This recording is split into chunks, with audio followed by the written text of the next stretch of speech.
Assalamualaikum warahmatullahi wabarakatuh. Salam sejahtera untuk kita semua. Halo teman-teman, apa kabar? Mudah-mudahan kita semua dalam keadaan sehat ya. Bertemu lagi di kelas prakarya bersama Bu Nisa. Oke, ini adalah pertemuan pertama kita di semester kedua. Mudah-mudahan teman-teman tetap semangat mengikuti pembelajaran jarak jauh. Sebelum kita mulai materi, mari kita berdoa ya. Berdoa dimulai. Berdoa selesai. Oke, pagi ini kita akan membahas bab 1, yaitu tentang kerajinan berbasis media campuran. Nah, pada bab ini akan Ibu bagi menjadi 2 pertemuan. Sebelumnya, kita sudah pernah nih di bab 1 membahas tentang kerajinan bahan keras. Mudah-mudahan semuanya masih ingat ya. Oke, berbicara tentang kerajinan berbasis media campuran. Kira-kira apa sih yang teman-teman pikirkan tentang kerajinan berbasis media campuran ini?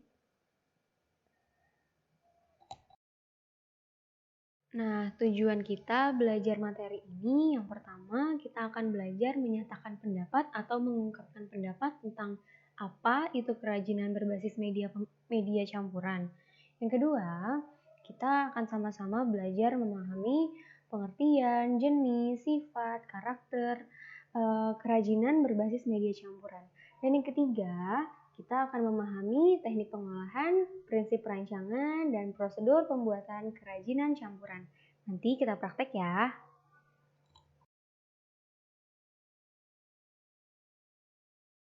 Nah, pada dasarnya, kerajinan berbasis media campuran itu adalah kerajinan yang dibuat dengan memanfaatkan atau menggabungkan beberapa jenis bahan.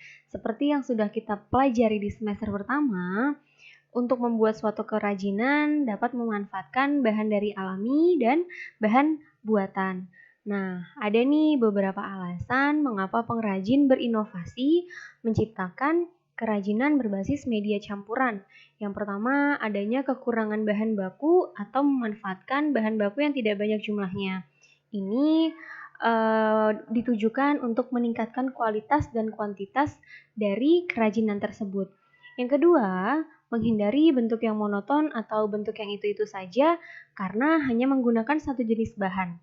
Yang ketiga, meningkatkan nilai estetika atau keindahan pada tampilan produk.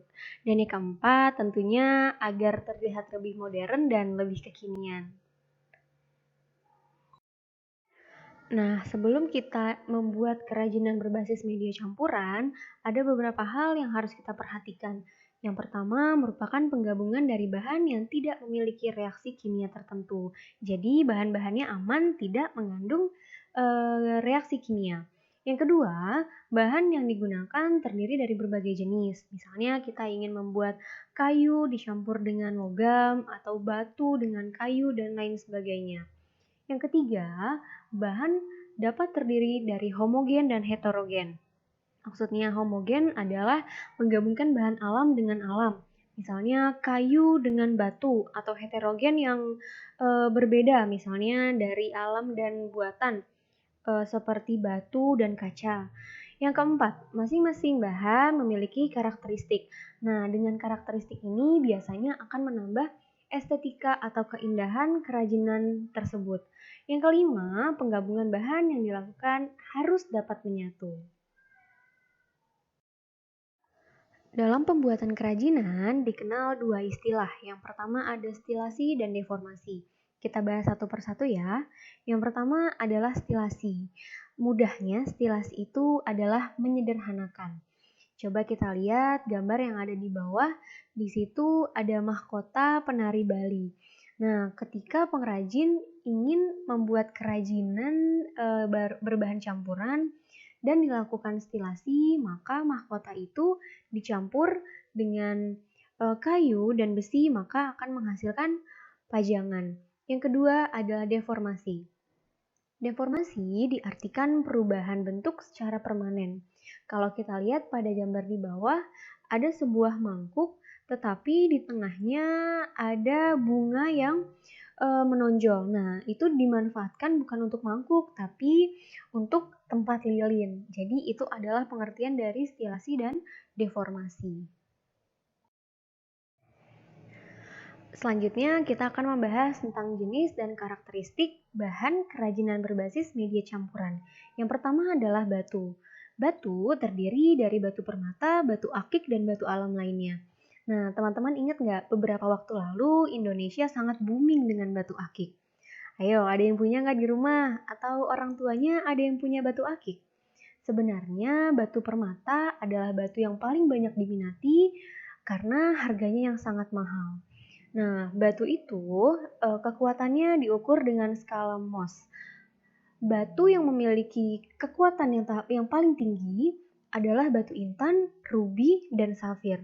Semakin tinggi kekuatannya, maka akan semakin mahal harganya.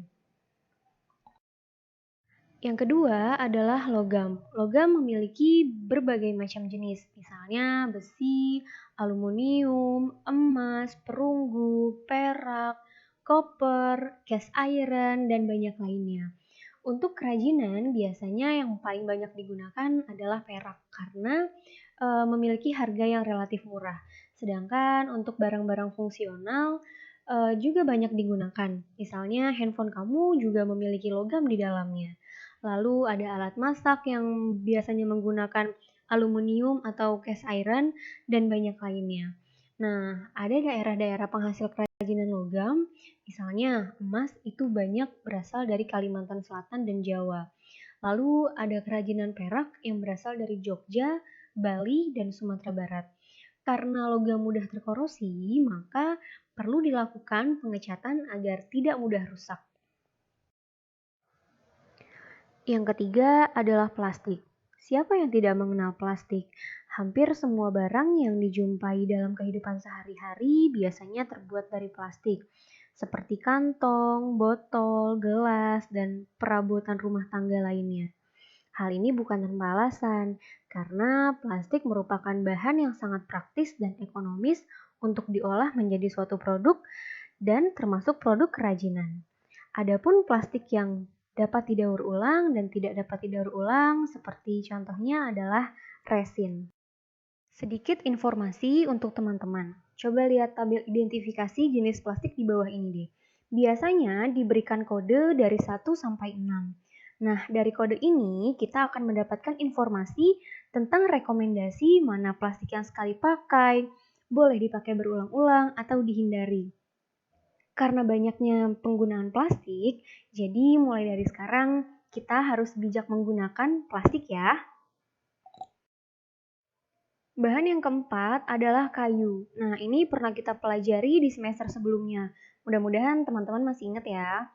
Nah, kayu dapat dibuat sebagai kerajinan ataupun keperluan rumah tangga. Kayu yang dapat digunakan adalah kayu mahoni, kayu eboni, kayu jati, dan banyak lainnya. Serat kayu yang variatif membuat pengrajin memanfaatkan semaksimal mungkin kayu untuk dibuat sebagai kerajinan. Nah, di sini ada daerah-daerah yang sangat terkenal memiliki kerajinan kayu, salah satunya adalah Jepara.